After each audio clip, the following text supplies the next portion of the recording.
বাংলাদেশে satellite internet সেবা নিয়ে সম্প্রতি প্রধান উপদেষ্টা অধ্যাপক মোহাম্মদ ইউনুস এক ভার্চুয়াল বৈঠক করেছেন স্পেস এক্স ও টেসলার মালিক ইলন মাস্কের সঙ্গে। বৈঠকের পর তিনি এক্স অর্থাৎ সাবেক টুইটার প্ল্যাটফর্মে এক টুইটে জানান, বাংলাদেশে স্টারলিংক চালুর সম্ভাবনা উজ্জ্বল হচ্ছে। এ প্রসঙ্গে ইলন মাস্কও দ্রুত প্রতিক্রিয়া জানান। প্রধান উপদেষ্টার টুইটের মাত্র ৫৮ মিনিটের মাথায় তিনি উত্তর দেন, এটার জন্য মুখিয়ে আছি।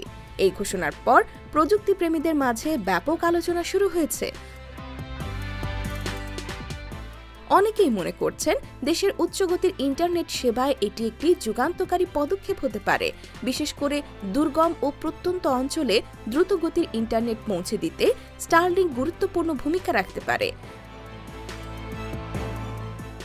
বাংলাদেশে স্টারলিংকের আনুষ্ঠানিক কার্যক্রম কবে শুরু হবে তা এখনো নিশ্চিত নয়, তবে সরকারের পক্ষ থেকে ইতিবাচক উদ্যোগ দেখা গেলে অদূর ভবিষ্যতেই দেশে স্যাটেলাইট ইন্টারনেটের নতুন যুগ শুরু হতে পারে।